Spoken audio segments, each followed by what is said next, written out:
नमस्कार।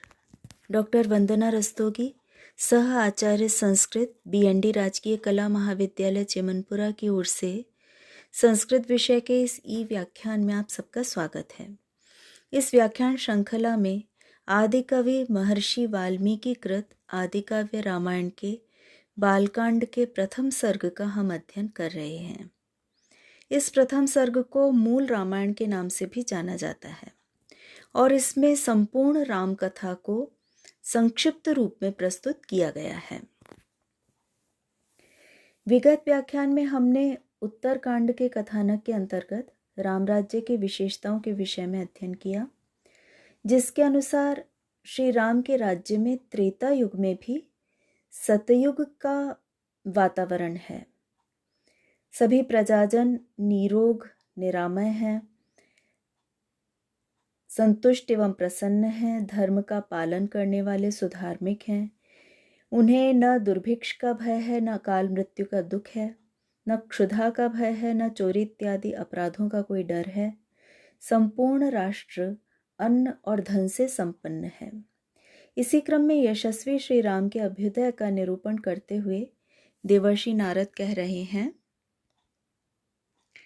अश्वमेध शतैरिष्ट्वा तथा बहुसुवर्णकैः गवां कोट्युतं दत्त्वा विद्वद्भ्यो विधिपूर्वकम् असंख्येयं धनं दत्त्वा ब्राह्मणेभ्यो महायशाः राजवंशान् शतगुणान् स्थापयिष्यति राघवः चातुर्वर्ण्यञ्च लोके अस्मिन् स्वे स्वे धर्मे नियोक्ष्यति।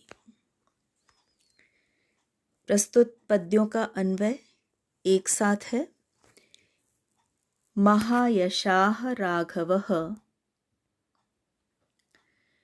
अश्वमेधशतैः इष्ट्वा बहुसुवर्णकैः कोट्युतं गवां विधिपूर्वकं विद्वद्भ्यो दत्त्वा ब्राह्मणेभ्यो असंख्येयं धनं दत्त्वा शतगुणान् राजवंशान् स्थापयिष्यति।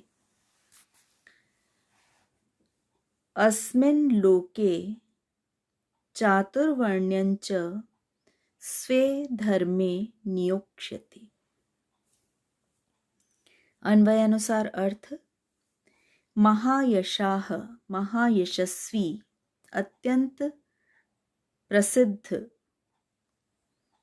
राघवः रघुवंशी श्री राम अश्वमेध शतैः इष्ट्वा, इष्ट्वा यज्ञ करके, अश्वमेध शतैः शत 100 या सैकड़ों अश्वमेध यज्ञ करके,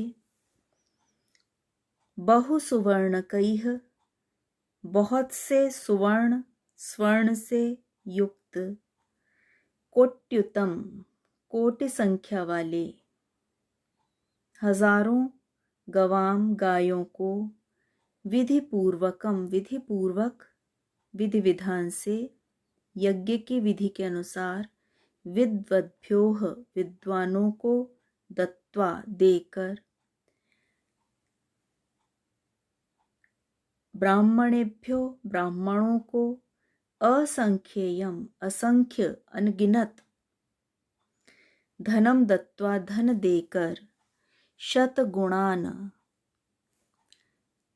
सैकड़ों गुणों से युक्त, राजवंशान राजवंशों को, स्थापयिष्यति स्थापित करेंगे। अस्मिन् लोके और इस संसार में, चातुर्वर्ण्यम चारों वर्णों को, ब्राह्मण क्षत्रिय वैश्य और शूद्र इन 4 वर्णों को, स्वे स्वे धर्मे अपने अपने धर्म में, अपने अपने कर्तव्य में, नियोक्ष्यति नियुक्त करेंगे, नियोजित करेंगे। यहाँ राम के सद्गुणों का वर्णन किया जा रहा है। उनकी यज्ञशीलता का निरूपण है, उनकी दानशीलता का निरूपण है, उनके द्वारा बहुत से राजवंशों को अपने राज्य में स्थापित किए जाने का निरूपण है और वर्ण व्यवस्था के अनुसार सामाजिक संतुलन स्थापित करने का निरूपण किया जा रहा है।